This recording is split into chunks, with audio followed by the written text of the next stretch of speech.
Hey, welcome back to this episode of the Marianne Hickman Show. I am so glad that you're joining us. I'm so glad that you're listening to this episode. And you know what? I'm really glad that someone sent this to you. There's a good chance that someone sent this to you. And you know what? If you're listening to this and someone's name comes to your heart, that's a cue. That's a prayer that just got messaged to your heart and messaged to your mind that says, you know what? This person needs whatever is in this episode. So if that person's name comes to your mind or comes to your heart, just send it to them. Just text it to them. Let's spread some good. Okay. So today I've got Chris Ruflin on the episode, on the podcast. He's such a phenomenal guy. I met him at a mutual friend's house and he turned to me and he said, I need to be on your podcast. I need to start telling my story. This guy knows what it feels like to get your teeth kicked in hard. There's some hard to hear stories in this, but more importantly is how he bounced back and how he came back and how he's a better person because of it. So I want you to lean in. I want you to listen very carefully. I want you to send this to the men in your world. I want you to send this to the dads in your world because there might be something really special that's just here for just then. I'll see you in the episode. Well, that's a perfect lead into your book because as I was reading through this art of manifestation, the art of thinking, I want to know, we talked about this over lunch when we met, and just jammed there, but you're producing a podcast, you've produced a book, you're producing all this stuff. For everyone that hasn't met you yet, right? Tell the backstory of why you did that. I want to hear the beginning, the origins, and what made you want to get into that. You want to hear that during the show or just right now? Yeah, well, we're in show mode now. Oh, good. Okay, you're already going to go. Okay, we're in. I don't do an intro in the show. I record it later. Yeah, I've been doing that too. It's nice. I like that. I can see where it goes then. Yeah. Very weird to me still. Like even doing anything in front of the camera is still weird for me. But I've got to get used to it if I want to go and achieve the things I want to do. So yeah. I mean, the backstory, we could go way back. I mean, I was introduced to the idea of being an entrepreneur at 18 years old. And that happened at a gas station late at night. Very strangely, I had just graduated high school, and the plan for me was, I always knew I wanted to make a lot of money. I had a father who worked really hard as an engineer, had several jobs growing up, 6 kids, but we didn't live like this great lifestyle. Our trips, family vacations were Disneyland or camping or whatever, or work trips with him. And so I had this idea. And so when I sat down with my career counselor, they used to give you the sheet of paper where on the left side it was the career, and on the right side it was the average income. Mm-hmm. Right? And that was your counseling. That was your career counseling. That was it. That was your career counseling. It was like, pick one, right? And so, of course, I did what most people do, and I went down the list of dollar amount, and I picked based on that. And what that was an optical surgeon, an ophthalmology surgeon. Wow. That's specific. And I was kind of fascinated with the eye. My dad had an eye thing, an eye surgery, and I thought, well, I'll just go down this path. So I was ready to go into medical school and do that. And then once I learned what I was going to take and entail and financially, and I'm 18 years old, no credit, no nothing. I mean, I don't have parents that can afford, $700,000 for college. Oh my God. $700,000. Hey, what's up? Marianne Hickman here. Listen, I'm interrupting my own show because I want to give you something. Now, you guys all want to get on more stages. I've got a free resource for you of stages that are just clamoring for guests. They need guests on a daily, weekly, sometimes monthly basis. This is my podcast database. Now, what I'm going to do is have you go to mariannehickman.com/database. Once you put in your information there, I'm going to send this to you totally for free. Open up this database. You're going to click through it, find the next podcast that's relevant to your topic, hit the application button, show up on their podcast, get in front of their people, and share your content. Remember, mariannehickman.com/database. Let's get you unlocked. Yeah, and back then it was like 4. It's like 7. Yeah. So to be any type of a surgeon, you're getting close to $1 million for education. Wow. I mean, I guess I want my surgeon to be educated, of course. Yeah, but, and 8 years. Yeah. And I had to think about that. I was thinking I'll be 26 years old. So anyway, so I decided I'm going to take a year off from school. Someone gave me that advice. And late at night, one night, I was driving my car that was a hand-me-down from my older brother. And I stopped at a gas station at like midnight. And as I'm getting gas, this guy pulls in next to me or behind me. I'm driving a brand new Cadillac Escalade. He gets out of the car. He might have been maybe 25, 30 years old. At least that's what he looked like. Yeah, and, a little young. Yeah. And so for me, I was just like, and I already started listening to books like Rich Dad, Poor Dad and Think and Grow Rich and like, kind of investigating this idea of like self-development, personal development. And so I guess I've been in that field for quite some time if you look at it that way, 18 to 46. That's rare for 18-year-olds to get in that. Yeah, 46 last week. I'm not sure I made it. Well, happy birthday. But yeah, thank you. Yeah. So, I just have this and a lot of what I do with my, excuse me, materials or coaching or any of that work I've done or training sales agents or any of those things, a lot of it comes to me just through a download, right? I'll get this prompting or an idea or I don't meditate a lot, but when I'm just sitting in my day-to-day, stuff happens. But your portal is always open right, for yeah, downloads. Yeah. And so something told me, go talk to this guy. And just ask what he does. You're kind of. It's like that guy that does it on Instagram. You have a nice car. What do you do for a living? Exactly like that. And it's so funny. I posted a little bit about this on my show, and some guy was like, "Oh, it's like Rich Dad Poor Dad. There was no guy." I assure you, there was a guy. There's definitely a guy, and it went just like that. And I just said, "Hey, man, what do you do? I'm just curious. You're young. You're driving this car. I'm just out of high school." And he said, "I'm an entrepreneur." I didn't know what that was. I had heard the word, but we talked for a little bit and he said, I'll tell you what, here's my card. Why don't you come to my office tomorrow night at 7 p.m. We're doing kind of a little interview. And, if it's a fit for both of us, then, maybe I'll teach you what I do. So I'm just jacked. I don't even own a suit at this point. Right? I don't even own a suit. So I go to Mr. Mac. Oh, man. I get a suit. And it's not tailored for me. Right? No, but it's your first my suit, custom suits I have now. And it's drowning me, but I'm doing my best to dress up and impress. And I create a resume, which has nothing on there but fast food places and stuff I did in high school. And sure enough, I went at 7 o'clock, and it was funny. I walk in and I go up these stairs. There's a receptionist and it's a big spacious room, which I thought was kind of weird for an interview at first, Mm-hmm. And then as I'm sitting there and I'm early, again, I'm going to get this job. And people start filtering in and sitting next to me. I'm thinking, what is going on here? Right? What? So he gave you the impression it was going to be a job interview. Kind of. Or we were going to sit down, right? Or a strategy kind of. Yeah. And I grew up with phrases in my life like Amway, Scamway, Pyramid Scheme, Ponzi Scheme. Which are still alive and well. Yeah. My dad was very go to school, get education. And that just wasn't fitting with me. It wasn't sitting with me. And I sat there and then they put us all in a room. There was 7 or 8 of us. There wasn't a ton. And some girl comes out, introduces this guy named Brian, who's the guy I met at the gas station. He comes out in a suit and he starts doing this pitch on the board and drawing circles and stuff like that. And of course, that little thing in my head, which is one of the reasons I focus on personal development, self-development, because most of what we struggle with in life, most of what we believe about ourselves, most of what we believe about the world doesn't even come from us. Mm-hmm. And as adults, very few of us challenge, where did that come from? Mm-hmm. I was taught money doesn't grow on trees. It actually does. It actually does. That's where paper comes from. And cotton, for that matter. All of it comes from a tree, okay? And I'm sure the ink is derived somewhat from some type of plant or something, And so, challenging those beliefs, I think, is really the key to being your own person and growing. And that's really, in my sense of personal development, that's what I look at it like. It's not just goal setting and manifestation, all these things. It's really, how do I take that dream space I have that's been carved into this screen, almost like a screen of a door. Mm-hmm. And when you're young, you have this dream space and everything flows through it. I'm sitting in the sandbox. I want to be Spider-Man. I want to be, a policeman. I want to be an astronaut, a scientist. There's no filter happening. And as we get older and people tell us no, and you can't do that, and I don't believe in you, and you say that to yourself, you now have this net in the middle of your dream space and it just catches everything. Mm-hmm. Very few things leak through.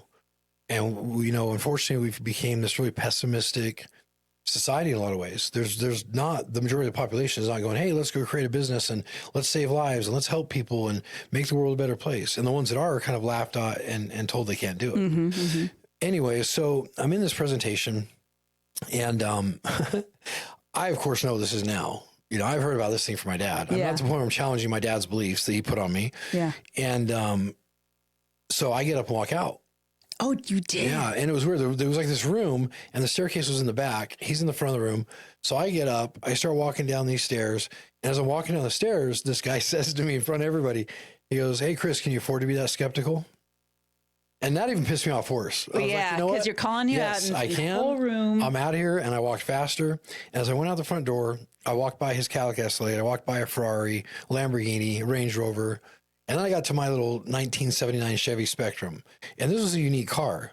If you shut the door in the wrong way, the window went down in.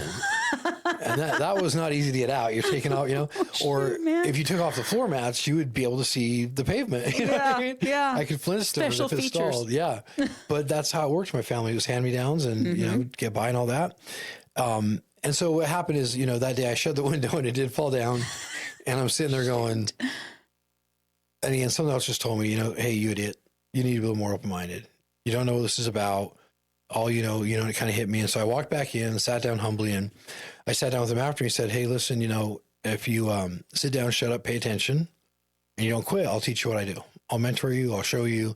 And this was my first experience in like one-on-one real life mentorship. I have a lot of mentors through podcasts or books or, videos I watch or things, but this is my first like in real life. And so, I jumped on board with the company and it was not easy. The first 2 years were really hard. Third year was a little easier. Fourth year was, what is my life turning into? This is amazing. And fifth year was like, pinch me, this can't be real. And I ended up developing a sales team in Canada, Mexico, and in America, over 100,000 reps. They're all out there selling this weight loss product we had that was great. And it was working for a lot of people and was safe and all that. And we just killed it. I had about 80 offices in my team. We worked out of offices like that. Yeah. And recruited. And it was a great experience, and one thing I learned about that too, about life, is that change is always the constant. It's the hardest thing for us to get used to, and it's the thing that will always be there in our life. And I think that's another big key about personal development is, whether you are speaking to somebody about that or teaching goals or manifestation or talking about the law of attraction, whatever it is, that's another way that we have to challenge that, because we do have to get used to change, in some way, some fashion. Otherwise, when change happens, we go into this crazy mourning period and it can destroy our entire lives, whether that's a change with somebody dying or a breakup of a marriage or, something happened to one of your kids.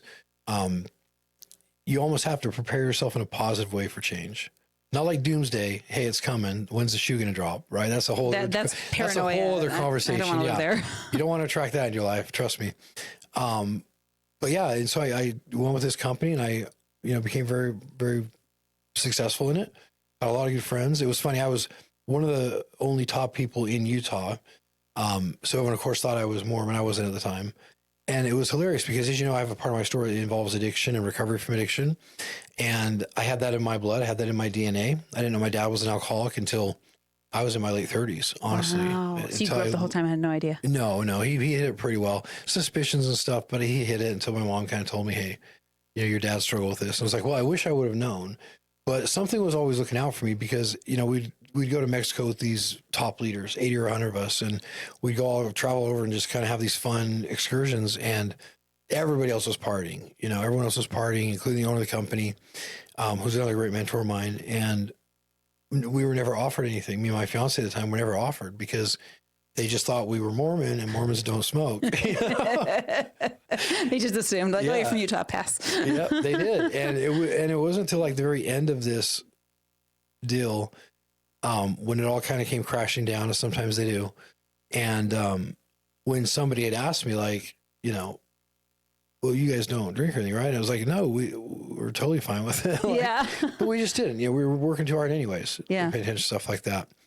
And so that's really kind of where things started, and over the years, that business went down and under. The FTC came in and had some fun with that. The owners of the company had left a larger company for very good reasons. The ownership of that company is trying to, hey, you're not giving me your check this month unless your wife comes on my yacht for a week. That's scary. Yeah. That's scary stuff. Horrible stuff. And that guy's still out there. He's banned from the industry in a lot of ways, banned from a lot of things, but he's still out there.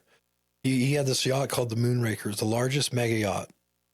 And you could be on this thing and you could have speedboats, like these 4-engine, just crazy horsepower speedboats. Guys just flopping around in the boat. His girlfriend, and you would just cruise right by him on this yacht with a glass on your table, not even moving, Oh my gosh. He made a lot of money really quickly, but when they left, there was always this bad blood. So he had turned them into the FTC saying some things.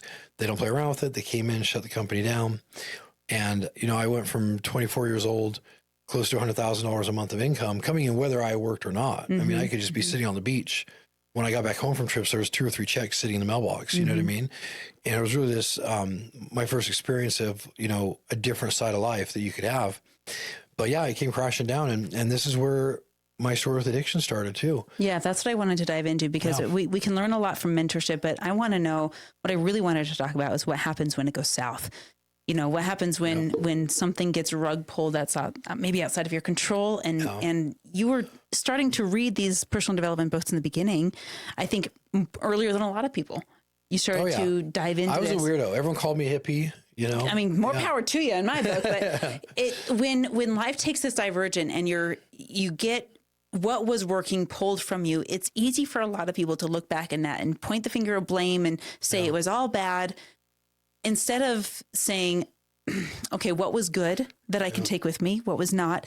And where am I going with this? So talk to me about when that happened, when the split happened, when the addiction happened. Take us down there, because I want people to hear this. And there's been many, right? I think anyone who is an entrepreneur, I don't know of any. There's a couple, I guess, that has some really hard work mixed with some really good luck. But for the most part, entrepreneurs just don't constantly rise. No, we never always go up. I mean, I do business funding for a living, right? I help companies grow with funds for startup capital, things like that, or, expansion funds.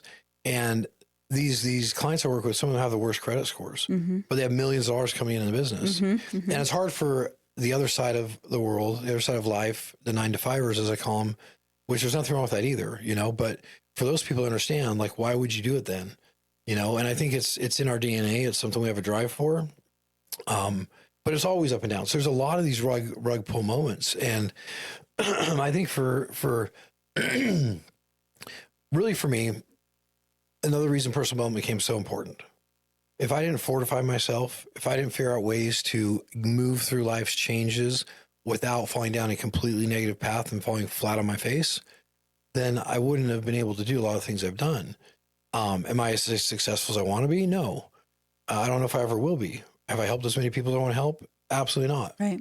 But I work on that stuff as much as I can daily. So when the fall kind of happened, and, again, I didn't know I had addiction in my bloodstream. For a lot of people with addiction, it's in their DNA. They have a family member, uncle, father, grandfather, grandparent, somewhere down the line. It kind of skips generations a lot of times. And you're already predispositioned for the disease of substance use disorder. So when you take that first drink, or you take that first hit, or you smoke that first pipe, whatever it is, all of a sudden you've activated this monster inside that now becomes the running program of your life. Yeah, I had this experience firsthand secondhand. I had a nephew who was adopted. And when his biological mother was pregnant, she was using, I don't know what the substance was. Yeah. But when he was 3 or 4 and could start getting into the pantry and breaking into things, my sister who had adopted him would find him scooping sugar like it was crack, just right into his mouth, because it activated the same centers of the brain that were predisposed to this addiction. And I don't know if I would believe in it in generational or in the blood thing if I hadn't seen that happen. A lot of people think it's really a choice. Yeah. And I want to make some clear. Some of it is a choice. So once you've sobered up and you've realized you've got this going on and you're not the kind of person who can take one drink and put it down, and you've been working with maybe what we call a sponsor in certain programs or 12-step programs, or, you've kind of cleared the air a little bit, then it is your choice to do what you have to do daily to not go back and relapse. So that's when it is a choice. And for some people, addiction is also a choice because they weren't dispositioned to it. You can use your way or drink your way into substance use disorder. Oh, I believe that 100%. You can completely change the composite of your brain. So this was my first experience with it. I find myself in my mentor's house, same guy that I met at the gas station. And about 8 or 10 of the top leaders in his team had flown in, as well as us. We were at his house, kind of waiting it out. We were all in Mexico and we've been there for a month. And this is when the crash happened. Yeah. We've been in Mexico for a month when we got a call. And back then, we're talking 2008, 9, 10, 11, somewhere in there. Yeah. Those were the years. So cell phones were not. They're not everywhere. They're not in everyone's pocket. One of us had a brick phone. Yeah. And we would all pitch in on that shit, even though we're making $100,000 a month or millions. It's like this big gray thing. Look, 87 Hold on, let me get my phone. Minute. 87 cents a minute. I remember those days, man. Yeah. So we had one, and the owner called that phone. We're all hanging on the beach, and he said, "Guys, don't worry about it. Don't be stressed. But our warehouse in Lake Tahoe was just raided. All of our customer service agents were put on the ground at gunpoint. They have frozen everything. This guy had 120 acres in Morgan Hills, California, the valley, right in San Jose. And customer service reps on the floor at gunpoint? Are you kidding me? Oh, yeah. Yeah, all of it. Well, they got calls that these owners were sneaking money out of the country, you know? Are they shoving cocaine into the weight loss product? Like, what is going on? It was a matter of just money laundering and a bunch of things the other guy said that they did. And the crazy thing is that case is still going on. It's still All open. those funds that I would have made during that period of time. You're still waiting for your commission. I get a letter from the FTC every year saying, "Hey, we're still under investigation." And it's You're kidding. Unfortunately, it's how the FTC works, right? It's one of the ways to bleed some money for other. Oh yeah, you projects, drag it out as long as you can, and that's a strategy. Yeah, and so we were just told to kind of hang tight, like don't worry, relax. So all of a sudden, it's like 2 weeks later, we're definitely not relaxed. We're all in Mexico going, we might not have anything at home anymore. And so we go back, we're at my mentor's house, and, I'm sitting there on the couch and everyone disappears, right? So I go looking for everybody and I find them in the garage. And they're all standing in a circle and they're passing around a tinfoil pipe with marijuana in it. Mm-hmm. And this was a point in my life where, if I can say it on your show, I'm not sure if I can, but it's like, go for it. You get a case of the fuck-its. Yeah. Right? And everybody has that moment. We have to decide what we're going to do with that moment. Mm-hmm. And I've learned some lessons even as recently that whatever happens in my life comes down to the choices I make. Really, it does. No one's a victim of addiction, right? There are ways to get help. There are ways out. But when you're in it, you couldn't be more trapped. You couldn't be more hopeless. You couldn't be more stuck. I mean, imagine taking a substance in your body of some type that you absolutely loathe and hate. You hate the smell, you hate the taste, you hate what it does to you, but you can't stop. And it just can't ever make sense to a normal person because you just put it down, right? Stop hurting your family. And I wish it worked that way. I wish it did. I wish when you were in those spaces, what people have to understand is that when you're in those spots, you don't remember your family. Mm-hmm. You don't remember anything you've ever done. You don't remember any of the damage you've done. You don't remember any of the hard moments or jail time or anything you've ever done. Your mind is so one track and it's been taken over by your frontal lobe. Your decision-making is gone. Yeah. And we call it this peculiar mental twist in recovery, where a person can be sober for 10 years and just as susceptible to relapse as somebody who's been sober for a week, And so I find myself in this garage, the pipe's coming around, and this is when one of my they tried to pass it around me. Yeah. Yeah. And my friend Nora, I can't really remember her name. She looks at me, she goes, "Oh, no, you guys don't do this, right?" Sure. I said, "You know what? F it. Yeah. I am today." And I will tell you, from the first time that happened, I finally felt normal. I finally felt like I fit in. The chaos in my head had stopped. See, addiction is not a using disease. Addiction is a sober disease. Tell me what that means. So what that means is you can be sober and solve all the challenges. You can still be destroying your life. You can still be very pessimistic. You can future trip. You can overthink everything. There's certain symptoms we have as addicts or alcoholics that are going to happen if you're sober, if you don't have something to fill them with, if you're not doing service work, if you're not, I still go to almost every day. I go to some type of recovery meeting, whether it's to help somebody out or there for myself. I've learned that that's somewhat of a protection against things. There's little things you learn how to do. But if you take away the drugs and alcohol, it's not the solution. You still have a person who has substance use disorder and now has nothing to manage it. Yeah, and I've heard this. I have a family member who worked at a substance abuse recovery clinic down in Florida. And there can be exceptionally dangerous withdrawals. There can be exceptionally dangerous, they're all dangerous. Here's the sad thing. Benzos and alcohol are the ones that will kill you. Yeah. So Valium, what's the other big one? Can't think of it right now. But Valium, alcohol, but any benzos. If you stop taking those, you can have deadly seizures. And I've had my experience with that, which I'll go over it quick and kind of fast forward to some other fun things to talk about. But yeah, it was the first time in my life that I was the life of the party. Everyone wanted to talk to me, listen to me. Everybody, which is adding the dopamine to whatever is in your system. It's just reinforcing it. Yeah. And it's not that I had changed as a person or anything happened. I just activated that part of my brain, which is in the amygdala. It's the fight or flight. It's the reptilian brain. It is running just by simply the program it has and controlling everything else. Stay alive. When that's going the way it's going, everything else in your head is shut down. Right. So it was effective when we used to need to run from saber-toothed tigers or a bear. Yeah. Right. But in today's world, we have bills, we have job concerns, we have marriage concerns, we have kid concerns, we have, stressors in life that can keep that activated. And some people are in a constant state of PTSD, which again is why, self-improvement, personal development is the solution for almost all of these things. And it became very clear to me throughout my life as I had these falling down moments or these rugs pulled out from under me, that it was really the only thing that was going to save me. There was no person coming to save me. You know, there was nobody that was going to come and hold my hand or hold me while I cried. There was nobody that was going to say, hey, here's, you know, and the only place I ever found that was in recovery. Because in recovery, if you get sobriety and you're not giving it back, if you're taking something so freely given to you and you're not helping another person, what are you doing? You know, because you know the pain. Yeah. You know what it's like. And that point from smoking that marijuana that day led into a 15-year addiction. Wow. 15 years, every day. It ended in a tragic way. And it's crazy to me looking back on it that one little moment, right? I could go back to that person and would I say stop, don't do it? I don't know. Because I also would have met my wife and my stepkids, and I wouldn't have met all these cool people in recovery. I wouldn't have dug as deep as I needed to in personal development. My addiction and substance use disorder has brought me to a point where I don't have to do things to stay sober. I get to do things to stay sober. So when I'm sitting in a meeting with 50 other people, we're talking about what it looks like and we're helping newcomers out, or we're just there to lend a hand to a friend, like genuinely, there's nothing we're getting from it. Yeah, there's no transaction. The only thing we might get from it is that we might stay sober another day. So there's that. But it's really like, hey, we know where you're at. Let's try to help you. How many cars are driving up and down the street that will never look at themselves? They will never do an inventory. They will never look at their life daily to see who they may have lied to, cheated, stole from, made something wrong. We have to correct those things daily as addicts and alcoholics. Mm-hmm. And I say have to, what I really mean is we get to, right? You know, we get to have a very big self-reflection on where we're at in life that day. We're more sensitive to those things, and anything can take us out.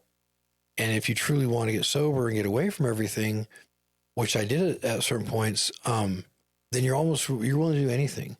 I mean, if the guy that was mentoring me in recovery told me, go stand on your head naked in the middle of the street and laugh for 10 minutes, I would have done it. I would have done it because I was so tired of what we just talked about, putting something in my body I hated, not being able to do it. There was times throughout that addiction where I would be sniffing a line of something and I would be hysterically crying. Oh. I'm breaking the bag open. I'm crushing it up, and I'm crying so much that the substance on my counter there is just drenched. And you'd think a person would go, well, maybe this isn't the right thing to do, or maybe I should just throw this away. What do? I scoop it up and lick it up and eat it. I mean, that just kind of gives you an idea of the mind we have in active addiction. Outside of active addiction, people in recovery are some of the most solid people I've ever met in my life. They are solid with humility. They're solid with giving back, helping others. They're solid with just life in general. And we've all had to come to a place where we believe in something higher than ourselves that can restore us to sanity, that can save us. And in those moments, we can sit down and kneel, or we can just say to ourselves or say, hey, God, if that's your higher power, we let people choose their own in recovery. But, you can say, God, I need your help right now. I don't want to do this. And there's been many times in my life when that simple prayer has stopped it. There's been times when it hasn't too, because, human will is pretty strong. Yeah. Yeah. It's our biggest gift and curse. Yeah. Yeah. And what I also found is if you take people that have been addicted to substances or alcohol and you flip them around into an entrepreneurial standpoint, help them get sober, it's crazy what they can do because they have enough willpower. I mean, you don't ever hear of a crackhead going, I couldn't find any crack today. You just don't do it. I actually have that written on our family bulletin board upstairs because, we're raising a family of little entrepreneurs, and we have a son that, we've enabled a lot of behavior with things that I would never do again. Too many screens, too many switches, too many blah, blah, blah. Yep. And we took it all away, and there's your withdrawal, right? The freak, the panic. And so we wrote that on our board and was like, there's not a single crackhead on the street that cannot get crack. So if you apply those same skills to your business and to your family, that's what we're doing as entrepreneurs. It's the same thing. It is the same thing. And so you get this, a lot of people in recovery are entrepreneurs and run their businesses and do things. Well, plus we don't like rules and authority. And so, the chances of us listening to a boss or working a 9 to 5 are pretty slim. It's so true. Pretty slim. But, it is what it is. And, it led to 15 years of addiction. That was kind of one falling moment, but I didn't realize I was falling. It was 4 or 5 years into this this partying scene and like, you know, me and my other fiance at the time, which you'll see that repetition of my story, is that there's been these women by my side that I was taking care of a lot of times, and it became very unhealthy and codependent. I've had a few fiancés in my life. I've had 2 marriages. I'm in my second now. And every day I have to work on things in that marriage too, to make sure I don't fall back to this, I'm okay because this person's okay. Mm-hmm. Addiction usually comes with multiple diagnoses, which is hard. But it was 4 or 5 years in before I realized that, crap, I don't know if I can stop this. I don't know if I can put this down. I remember the day I had that thought and I went, I'm going to try, and I would. And I would stay sober for a month and then, no, can't do it. When my daughter was born, we lived in our dream home, very top home out in the Harriman Hills. We had 3 of us there living in 10,000 square feet, swimming pool, all that good stuff. And I worked very hard throughout my life, to get to that point. And I remember when my daughter was going to be born, a few months before, I decided I'm going to stop smoking weed. Like, that was always the thing that brought me back to other stuff. The gateway, as it were. Yeah. Right? Yeah. And it is because for somebody with the disorder, once you take something in your body, it makes you feel different. All bets are off. Yeah. All bets are off, and that's why it's so hard for family members to go, I don't get it. This hurts us. You just leave and disappear, or you do crazy things, or you say things, or, you spend all this money. And it's hard because families really can't get it. Part of the reason I have the Let's Do More show and I focus around addiction is I'm not just talking to people who are trying to get sober. I'm talking to people who have been sober for a long time and are just straight up dicks. They're the worst humans on the planet. And that's what substance use disorder looks like when it's untreated. It doesn't have to be alcohol and drugs in your system. You could also be a horrible person. Yeah. Right. And still tearing your life apart and hating everybody. And it's scary. It's almost more painful than if you were using. Yeah. But I'm also talking to the family members out there that don't understand addiction, trying to give them insight to how our brains think. I'm not making this stuff up because I am one. I know this stuff is true because I've been there. I also know it's true because I've got hundreds of friends that have also been there. And these are the things we talk about. Right. And I'm also talking to those out there that haven't been able to get sober. And they're curious about it. I get comments all the time. Last week I had a guy who said, hey, I'm kind of thinking I don't want to do this anymore. What should I do? And that's the goal of the show, was to be able to show people overcoming obstacles, whether it's a life obstacle, a business obstacle, an addiction obstacle, whatever it is. Because that, I think, is where we find hope, is in other people's stories. Yeah. When the rug's being pulled out from under you, how do you get through it? Well, you got to find some hope. You got to find a silver lining, right? And you also have to reach out. And these are three of the hardest things to do, right? Asking for help. Nobody wants to do that, but it's the key to almost everything in life. There is somebody who's had the same struggle, that went through it and came out the other side fine, who will literally be happy to tell you how they did it and be there to walk you through it for free, right? If someone's been there, they want to help you because they know what it's like. They know the pain. And I can say, from being in the perspective of both seats, when I've been asking and when I've been asked, it is one of the most fulfilling things, isn't it? When you can help someone, and there's not always a transaction. It's not always I'm going to pay $25,000 for mentorship or whatever. That's all well and good. But when you have the person that does the work and comes back and says, I did what you told me, what's next? There's very few things that are more fulfilling. Yeah, it's absolutely true. And, I have this belief that there's the personal development industry, and then there's the real life personal development, and they're very different. They are. This one over here means you've actually been through it. You've done it. You've done the steps through it. You've been through the process. You got to the other side. This one over here could mean you're just reading a ton of books and going to seminars and tapes and things. And those are great too. I've learned so much from those, but a lot of it won't translate over when you need it if you're not able to do the thing where you reach out for help. As far as finding hope, also something we don't want to do, and it's very hard to do. If you're in a depressed mindset or in a state of being I don't want to live anymore. I don't know how I can make this work. I don't know how I'm going to get through this. Those things we say to ourselves in horrible moments. How do you find hope, right? You almost begrudge it. You don't want to, because it proves to you that you're wrong, and we don't want to be wrong. Yeah. And the scary thing is, if you do that long enough, you'll live your entire life that way. Yeah. You'll live your entire life waiting for the next bad thing to happen. You'll talk about the next bad thing, and guess what happens? The next bad thing comes. Yeah. And we don't have to even guess about law of attraction and stuff anymore with quantum physics and what they've proven. I just read a study about the craziest thing, that they can now photograph our energetic field, Right. which people for years were talking about auras. Yeah. And now You we know? can capture it. Yeah. It blew Yeah. me away. I have so many friends who are like, oh, that's crazy. too woo woo for me. I'm like, no, it's woo woo until you have the right tool that can prove it. It is. It is. And that's also been an experience in my life, right? So you have to find the hope. I also find by talking to other people, you can find the hope. Even if it's hope from somebody saying, hey, look, I know you can get through this. I'm here for you. That little bit of hope can grow into something bigger. And then as far as finding the silver lining, you know, for me in my life, I had to adapt this phrase of not why is life happening to me or why is this happening to me, but what gift has life given me through this experience, right? Or, you know, what does God know in my story that I don't get to see yet? Every horrible experience I've had in my life, I can look back on it. And I'm 46 now and I've been doing this stuff since 18. I can look back on these rugs being pulled out from under me that were so tragic and so devastating at the moment. And I can say, that's exactly why that happened. So when I keep getting this visual in my head, when you said, if I could go back into that garage and pass instead of take it, when you said you don't know if you would, it made me think of this idea where we really can't change the past. There's no way we could do that if we wanted to anyway. But if you knew that your future self was there riding with you and say, you know what, you're going to take it and you're going to take a hit and it's going to suck, but I'm here and I'm riding with you. You're not alone. Right. That whole perception, it almost, for me, it makes me feel like there's a phrase I've been toying around with for the last 2 weeks of increase my tolerance for mistakes.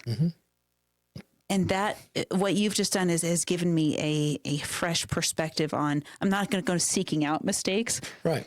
But they're going to happen. But they're going to happen, and increasing my tolerance and increasing my level of peace to coincide with them. Yeah. That could be life-changing and has been for me. I mean, this idea of perfect, of no mistakes, of a normal family, of a normal entrepreneur, of, you know, there's no such thing. Social media portrays a certain way. I mean, just yesterday, my wife was at a performance for my youngest stepdaughter, a dance performance at school. And I wasn't there. And she texted me and said, you know, I'm kind of in tears over here because I'm looking at all these happy families and I don't know if I'm ever going to have that.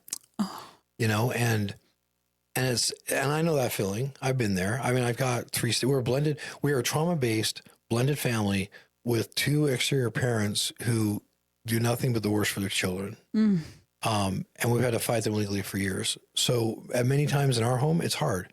There's 4 teenagers there at one place. But I had to remind her, hey, there is no normal. Everyone you see there that's laughing and happy, trust me, they all have their own issues. They all have their own things going on. Some are just better at hiding it than others. And, you know, things are going to be okay. And things always are okay. I think the other thing you got to remember is in hard moments in life, things are still okay. Like everything could be falling apart and you're still living better than about 99% of the world. You know, I constantly have to remind people around me of that. Like, hey, you have a home, you have running water, you have food in the fridge, you got a vehicle, right? And even if you don't have some of those things, you've got these things where most people in our world population, the vast majority, they just don't have that. No, they don't. You know, and we take it for granted. And so the other big piece about this is gratitude, right? That was one of the hallmarks of your book is this layer of gratitude. And there's a lot of science as to why this works when you look into vibrational energy. But I want to listen to the practice of it because you've tried it. Yeah. And, you know, it's always a mental warfare game with yourself. You know, it's like having two people living in one body where you've got this one, it's like the left shoulder, right shoulder, angel. Oh yeah. The dark wolf and the light wolf, that whole thing. So yeah. Where that came from is a long time ago. Right. And even in Native American lore and stuff like that, they talk a lot about this concept, you know, of the wolf and the fox or the wolf and the eagle. And the reason that's there is because every human that's ever lived on this planet has that same feeling of two people living inside of them. One is like, don't do it. One is like, do it. One is like, why are you doing it? Hey, you should be doing this. Hey, you shouldn't be doing this. Why are you fucking up? Oh, you're not fucking up. You know, like it's just this back and forth. And as an addict or something, you know, or an alcoholic, that never goes away. It's running all day long. The only time I get the peace from that is when I'm working out, when I'm helping someone else, or recording a show like this or doing mine. You know, those are the moments of my life where I get that peace. Rarely do I get it just sitting down because it doesn't stop. What I've had to learn is like with gratitude, it's number one, it's got to be a daily practice. whether you like to or not, period. If you do something for 20, 30 days in a row, they say it'll become a habit. That's not been in my experience.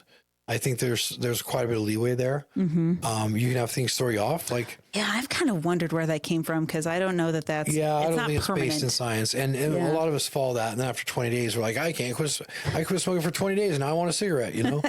And the thing is we're an instant gratification society, right? Media, commercials, social media, TV, magazines are all tailored around what's the next model of iPhone I'm getting? Mm-hmm. What is the next thing I'm doing? What is it? Like, we're directed through life. And I think if you're not awake to that, you're going to fall victim to it. And most people do. Being awake to it just means that you realize these marketing companies have studied you so well. They know exactly what to sell to you, exactly what to say at the right time. And so we have this instant gratification thing, and a lot of us are instant gratification junkies. You know, I fall into that sometimes still. Mm-hmm. I'm not perfect at any of the things I'm talking about. These are all practices, and there will always be practices, and there will always be mistakes. But there's another principle I talk about called constant gratification, right? And these are the things in your life that took some time to do, but you get to sit back and you go, wow, this really fulfilled me. I'm still really happy about this. Ooh, this is a new principle. I've never heard this anywhere else. Yeah. Constant gratification. This is one that just came to me, quite a few years ago, and it really helped me in my recovery because instant gratification is what we do when we just go out and, let our bodies and minds take control in those situations. Constant gratification is what's actually real. Yeah. Instant gratification is not real. How many times have you bought a new vehicle, bought a new ring, bought a new iPhone, bought a new whatever, and you feel great as you're walking through the mall with it? You get in your car, you wear your shoes for a week, and then you go, God, I'm not happy anymore. I heard this demonstrated in a really perfect way. You get the new car and it smells like new car and all this. And if someone dings it, you freak out. But by the fourth or fifth ding, you're like, meh, doesn't matter. Yeah. Doesn't matter. Yeah. No big deal. Yeah. Or you've already moved on to the next car. Right. Exactly. Or you're already thinking, I'll just turn it in. Yeah. Yeah. It's not, it doesn't bring that excitement I want anymore. the new model, even though it's going to take me down in financial ways. So that's just the way society operates. So the idea of constant gratification is doing things that are consistently supplying you with that happiness. So when I go out and help people, if I'm helping an addict or alcoholic, or I'm just, maybe I give homeless people money. Some people really hate that I do that. I don't record it on my phone, and I'm surprised I'm even talking about it here. But I don't know. Maybe the guy's going to buy drugs. Maybe. Not my choice. But maybe that also keeps him alive one more day because he's struggling in an addiction that would kill him if he wasn't high. Yeah. I've been there. Maybe he's going to go waste it on something else. It doesn't matter. It's the act of giving and being a decent human being and trying to help out the world, even those small little places. But that's constant gratification, right? That moment's going to keep me happy as many times as I want to think about it.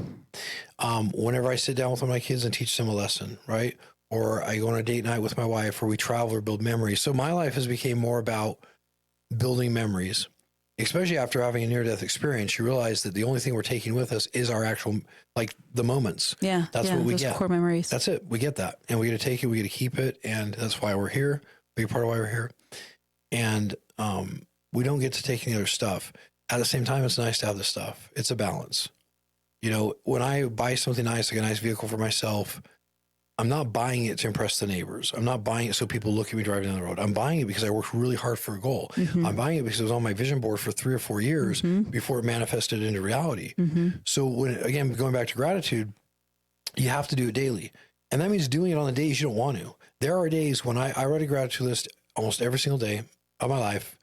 I don't care if it's the same things on there or they're different. I don't have any rules around it. It's just that I want to write down 10 to 20 items that I'm grateful for. And I have to do this as quick as I can in my day, because if I let that happen later in the day, it's going to be a very different gratitude list. I promise you. As the day goes on and problems come up, you might end up being grateful that you're divorcing somebody. So, but some days on the bad days, it might look like I'm grateful for a toothbrush. I'm grateful for eyes that see. Lately, I'm grateful for legs. Yeah. I had a guy on my show that doesn't have any legs. Has learned how to rock climb and how to paddleboard and surf and all these things. And he's an Olympic skier with no legs. Wow. Right. And we're walking around here going, I can't believe I don't have any coffee today. Oh my gosh. I know that it's incredibly humbling. It's those things that, here's the rule that I have used really well is if I didn't say thank you for it and it disappeared tomorrow, Yeah. what would be on my list. And that list starts to get real long, real fast. Oh yeah. Yeah. And that's a great way to put it. You find the ways to trick your brain, but some days it's not going to look that great. Some days you didn't want to get out of bed. Some days, everything feels like a major mess. And, you just do your best to write some things you're grateful for. Because it's not really about how you're feeling in the moment. This is another myth about personal development. People say to manifest, you got to really feel it and visualize it. And you got to feel like you own it already. And you got to walk yourself through it. I do visualize what I want in my mind. I close my eyes. I visualize the home that I want to be walking into, the trips I want to, the plane I want to be walking into, the people I want to be helping. I visualize it with my mind for sure. But most of the time when I'm doing that, my brain is like, yeah, right. Yeah, right. Yeah, you're Good bullshitting luck. me. Good luck with that. Yep. And that's what happens as we go throughout life and we have challenges. That voice can get louder if you're not watching it. And so I let it just be there, right? Like that's the voice, whatever. Here's what I'm visualizing, putting out there. The same thing is true of a gratitude list. What we focus on, we get more of, basically. So if my goal is to lose weight and I'm sitting here going, I can't lose this weight. I can't lose this weight. Why can't I lose this weight? And I'm just thinking constantly about losing weight and I'm doing all these diets and I'm eating all these things and I'm working out furiously and I can't lose this weight. The problem is I'm focusing on the weight, right? It's just as easy to turn that around and say, look, I can't, I want to be healthy, or I feel so good that I can run a marathon now. Like different thoughts like that, where it's like, now I'm putting out marathon or feeling healthy or getting well. You know, for me, it was hating versus loving my body. Yeah. Because I wanted to lose weight because I didn't like my body. Right. Yeah. And when we live in a way where we don't like our body, we're not going to treat it very good and we're not going to be nice to it. And it's not going to like what it hears. Oh. But when I started working out because I love my body instead of because I didn't like my body, things shifted. Oh yeah. Crazy time. And the things that shift is what's amazing is the physical shifts real quick too. Yeah. Yeah. And so a lot of people, I'm around a lot of cynics. I'm around people that do and don't believe in this stuff. I'm out there. I'm definitely a toxic optimist, if you want to call me that. I don't believe there's such a thing. There's a book called that. There is a book. The toxic optimist. Richard, now you have a phrase for this. Oh, I had somebody tell me once that my optimism was going to kill me. And I was like, cool, let's go for it. That sounds fun. I think I'll do it. Look, I've lived both ways. I've been super negative. I've been in the dark moments. I've been in the places of despair where you don't think you're going to live through it. I've been in a lot of those. And I've thought negatively and I've locked up all my self-improvement books and I've not done any videos and I've just put it all in the closet and said, F you world, I'm just going to say my negativity. My life was far worse when I did that than when I just go, I'm going to watch a 5-minute YouTube video today. Or I'm going to write this gratitude list today. I'm going to sit down first thing in the morning and pray to whatever you pray to. I don't care what it is. I'm not religious, I'm spiritual. But for me, it's God. And I pray and set my day forward, right? And I have a little prayer I say about just turning my life over to his will. Him help me get through all the problems so I can basically bear witness to others of his help, his love, his glory. And that works for me way better than the other way. I've had major moments in my life, like when we talked about in that garage, where that was one of those moments when I shut everything out for a while. We moved to another company. We all tried to stay together. We all tried to make money. It just wasn't working. And we were also negative mindset at that point, being on the top of the world and all of a sudden having, 100,000 customers gone overnight. Not like slowly, like, sorry, you're not getting your order tomorrow. That's unbelievable. Yeah. And I was living life, so I wasn't saving a bunch of money. I could figure out, I hate to share with people, but 80 to 100 grand a month is not much, especially now in 2025. You can easily spend that. You could easily waste it. You could easily lose track of those funds if you're not doing the right thing. Yeah. But, back then it was the same way. So I wasn't saving anything, and, I just think that you just have to practice these things daily, whether you want to or not. And that's a lot of it. Yeah. That's a lot of it. Mel Robbins, I love her. Oh, I love her show. Yeah. Watch her show, watch her other shows. I love her 5-second rule. The 5-second rule. Countdown, right? Because the principle there is the same thing I use on the days I don't want to do this stuff. There's days I don't want to go to the gym, right? But I have to tell myself very quickly, we're just going. Dude, I'm feeling that right now. We have a gym on the calendar at 2:30 today, and I can tell you I'm already fighting it. Yeah. I'm already fighting it. I was at the gym for about a week with everything this last week and went back last night, and, it's what it is. Just keep going. But, that's also been a big thing for my mental health is having those moments where I can just push all that energy elsewhere. A lot of times if we have this energy in us that's bottled up, that is that negative energy, we just need to move it. And you've got to do something active. Maybe that's rock climbing. Maybe that's working out. Maybe that's going for a run. Maybe that is, moving a bunch of boulders around your yard. It doesn't matter. We just got to move the You energy. got to come to my yard and pull my weeds, guys. Yeah. If you need to get your energy out. Just move the energy, get it out of you, because the longer that sits in you, the more you're attracting more of it. Yeah. Yeah. It's know? not stagnant. It's active. Yeah. And when I get into a negative mindset, I'm panicked, right? Because I have so many experiences in my life where I've consciously registered this happened because you thought this way. Some people don't like to hear that. If I tell somebody, hey, you have a major problem with your health, well, the reason you have it is because of your thoughts. People don't want to hear that. They don't want to hear that. In fact, we know people in not just friends, but family too, that are like, I'm going to the doctor because I want them to prescribe me a pill. I don't want them to tell me I can change. I want them to give me a pill. Yeah. So that can fix it, because I don't want to take accountability. Yeah. And the sad thing about it is people might not like hearing this on the show, or they may not like me after hearing this, but that's absolutely the truth. You know, at some point you had the thought of, I don't want this career anymore. At some point you had the thought of, I'm not happy in my marriage anymore. At some point you had the thought of, I hope I don't go bankrupt. It started somewhere. Mm-hmm. And we can't watch all of our thoughts, and we can't be perfect at it. Nobody is. I certainly am far from that. I make more mistakes than most people I know, but I'm able to learn from it because of the way I think of these things. But for every person that says, hey, this is a physical ailment, I can't do anything about it mentally, you will find somebody else who has that exact same physical ailment who actually got out of it mentally because of the way they thought about it mentally. Mm-hmm. Right? They sat and they visualized their body being healthy. They didn't talk negatively to it. They didn't call it a piece of crap. They didn't say it was broken. Oh, yeah. They didn't, put bad things in. I'm a big believer in what we put in, we get out. And that also comes down to the movies I watch. You know, like I said, I'm not religious. It's not a religious belief not to watch things. The energy is real. I don't watch horror movies. I don't either. I just don't. It scares I don't like the way I feel. Well, I don't like the way I feel. And then I also know, I do ever want to attract anything like that in my life. Yeah. Right. I've got a couple kids that love horror movies, and they're the ones that lock their doors at night, make all sure lights are on, shut all the curtains. Right. And there's just a direct reflection into that stuff. I watch them around. I watch what I'm putting into my body as far as what I'm saying to it, what I'm feeding it, as much as I can, right? As much as I can. And it's helped me go through this life of many ups and downs, many successes and failures. And I'm still here and alive. And that's why I joked with you a minute ago and said at 46, I'm still here. I didn't think I'd live till 46. I mean, I started using it at 26 years old. I didn't stop till 38. And there's no way.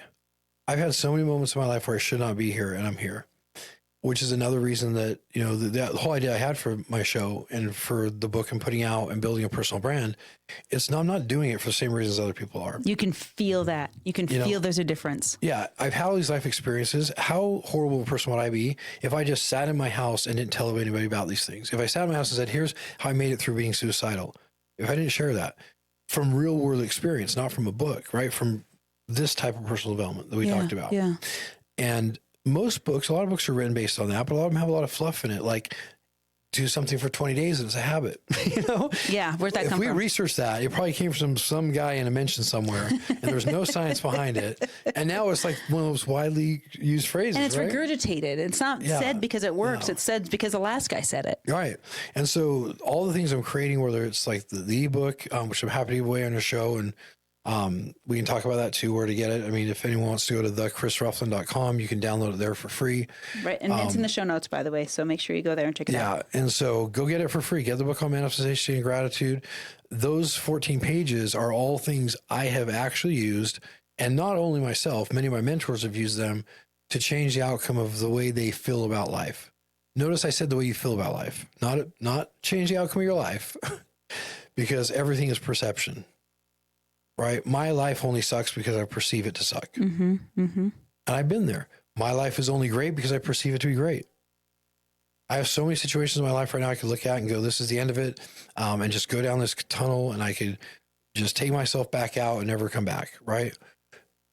But I'm aware that if I think that way, I know what the result is going to be. If I look at those things and say, okay, where's the miracle in this? Why is this happening for me? Not why is this happening to me? Then I get a chance. I get a fighting chance. You know, and part of this instant gratification thing we have in society comes down to also our perception, right? I want it now. I want to feel good now. You know, I want that new home now. I want this now. And if you're caught up in the nows and like all those wants and needs that are now, you're not going to be a very happy person, because most of these things that you want right now can't be given right now. Mm-hmm. Unless Either you win the because lottery. you're not ready or it's not ready, or both. You're not ready. It's not ready. They take time. Things that are, that was the realization I had through entrepreneurship and personal development. Things that you want in life take time. Period.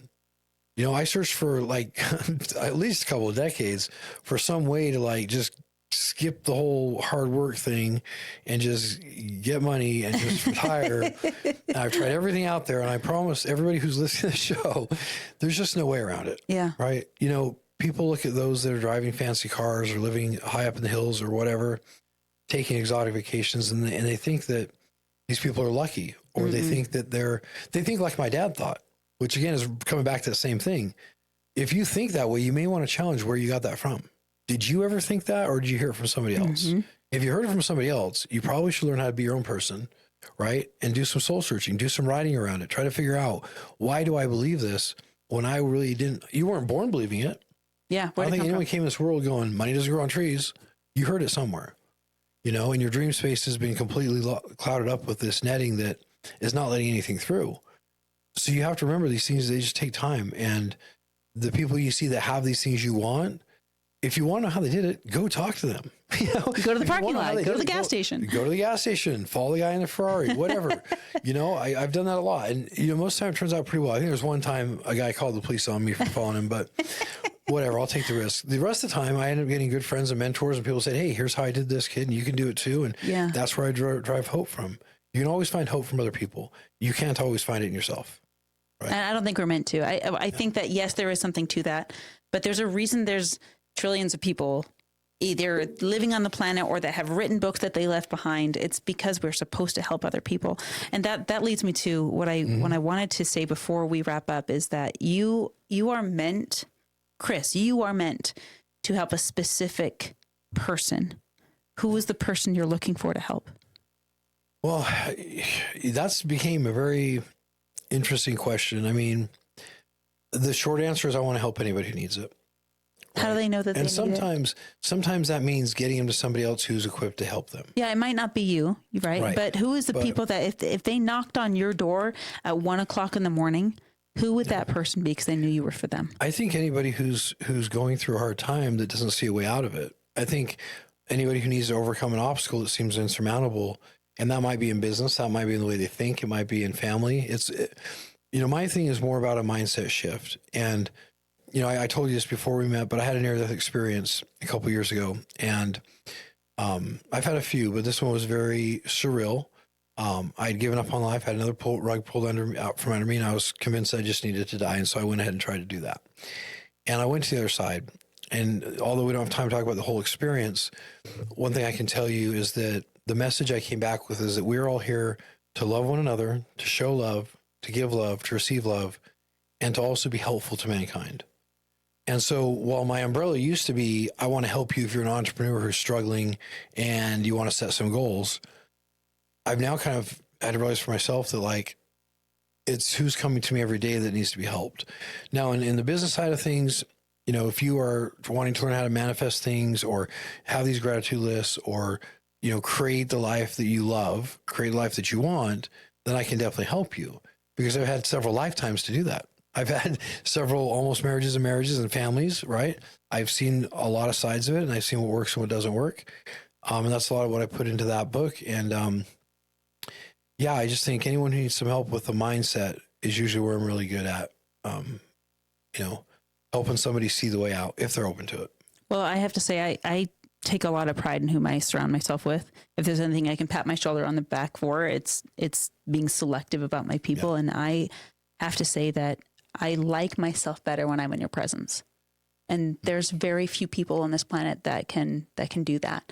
No. And so this is one of the reasons I wanted to have you on the show, because I get to introduce you as a phenomenal, amazing human being to everyone that's listening. And if you're listening and you're resonating with Chris, I want you to go to the show notes. I want you to follow him on Instagram. I want you to get his book and find out what he's all about, because he might be the one that can get you to your next step. He might be the one that can give you hope. He might be maybe something he's written or said on social media, or maybe he's for you. And that's what I wanted to do is do my part and bring you to as many people that need you as I possibly can. No, I appreciate it. You know, I do. And, yeah, and just know the stuff that I'm teaching and saying is not coming from repetition of someone else. I mean, these are things that have worked for me.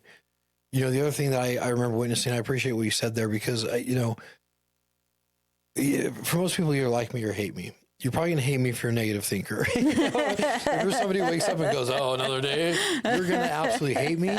You're going to turn the show off right now, or you're not even here to hear this right now. Yeah, they're already gone by now. You know, or maybe you're one of those people that's had so much negativity in your life and you've thought that way for so long that you're like, I just wanted to stop. If you finally got to that point, thank you, welcome, call me, whatever you need. You know what I mean? Because when I had that near-death experience, one of the things I was shown, this is why I have such a firm belief in quantum physics. I was shown different timelines that I could jump right back into with different people around me, with different lives, what they looked like from start to finish, sitting in my start to a deathbed, right? I was shown one life of this guy that never got married or had kids. He just worked, became a multi-billionaire. And in the end, I was sitting in this ridiculous home on this ridiculous property. And you know who was around me? A bunch of nurses. Not one family member, not one person that actually cared for, because they cared about money.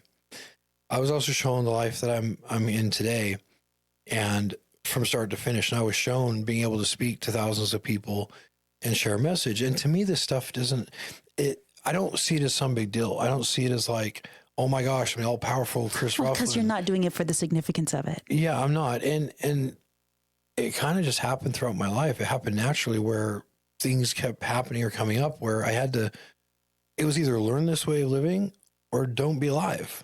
It became life or death thing for me. And it still is today. And yeah, I mean, the goal is really just to help as many people as possible, and, you know, develop materials and do more podcasts and do more of my shows. Sometimes you're not going to hear something from me that's so profound, but you might hear from my guest. I'll wrap up. I had a guest on a couple weeks ago, 3 weeks ago. This kid is from the worst part of Detroit you could ever live in. It's a 4-mile square area. The police do not dare to enter. No kidding. Yep. No, so it's a complete war zone. These kids are driving around in vehicles filled up with pipe bombs and machine guns, and they're throwing them at each other's living rooms, and babies are dying. The average rate for a baby living there is like 2%, right? Oh my gosh. You know, this kid was 12 years old when he first held his first dead body. It was his friend's head was blown off right there. They're sitting there, head blown off, fell into his lap. You know, by 16 years old, he'd seen 20, 25 murders. Oh my! He got involved in that life. He got out of that life, and he was able to create a completely different lifestyle. Now lives here, is in recovery from addictions as well, is out there helping people every day, and going to school to be a personal trainer, all these beautiful things. And a lot of times you'll hear things on my show or from people around me like that, where it's like, you can't listen to a guy's story like that and hate your life. I think that's a big part of what I want to bring to the world, is that if I can show enough of the good side of life and the positivity and what you really can have life be for you, it doesn't mean all your days are going to be good. Mine aren't all good, right? I have super rough days still. I have super rough weeks still. Things happen in life. Life is still going to life you.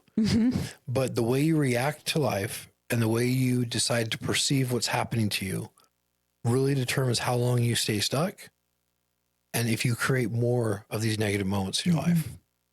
And if each person could just tone that down 5%, right?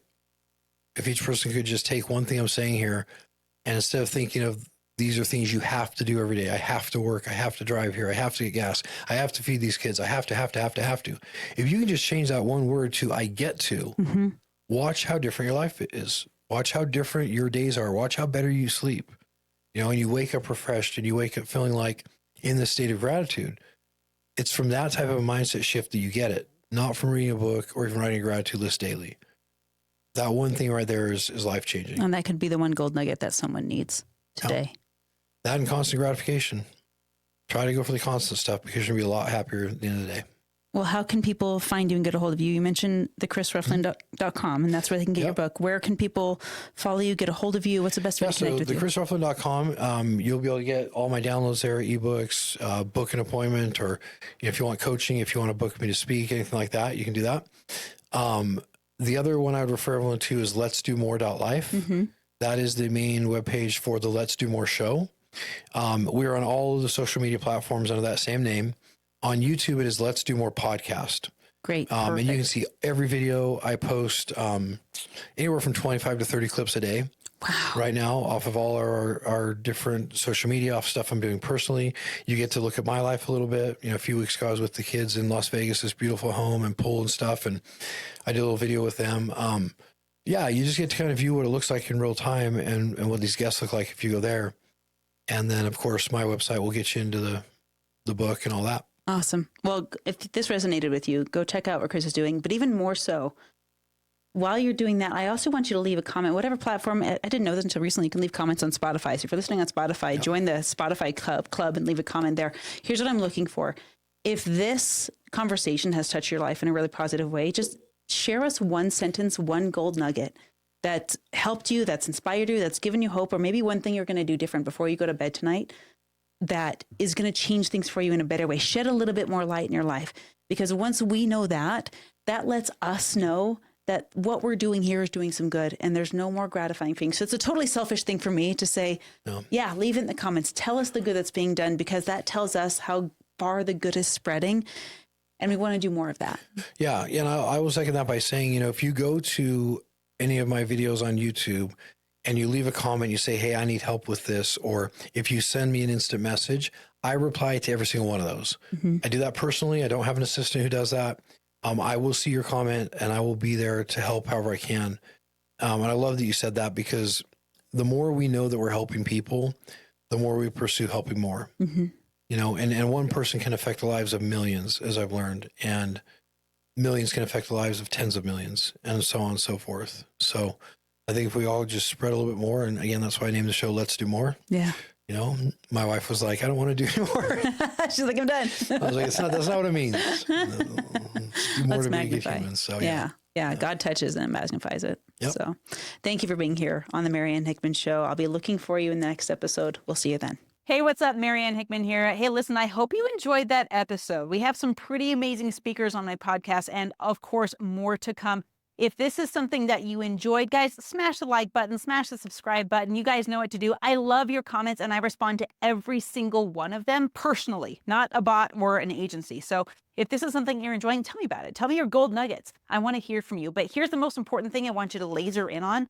I told you about the podcast database. You've probably seen me post about it all over social media. I want to make sure that you get it. So here's what I want you to do. Go to mariannehickman.com/database. Once you put all of your information in there, I'm going to send you the document. You request access to it. Boom, it's unlocked. Once you're in there, my rule of thumb is to apply to 10 podcasts a month. It's very digestible. It's very easy to do. And the database gets updated twice a week. So I want you constantly checking back in there for the next podcast that fits your audience. Thank you for being here. Much love to you, and we'll see you in the next episode.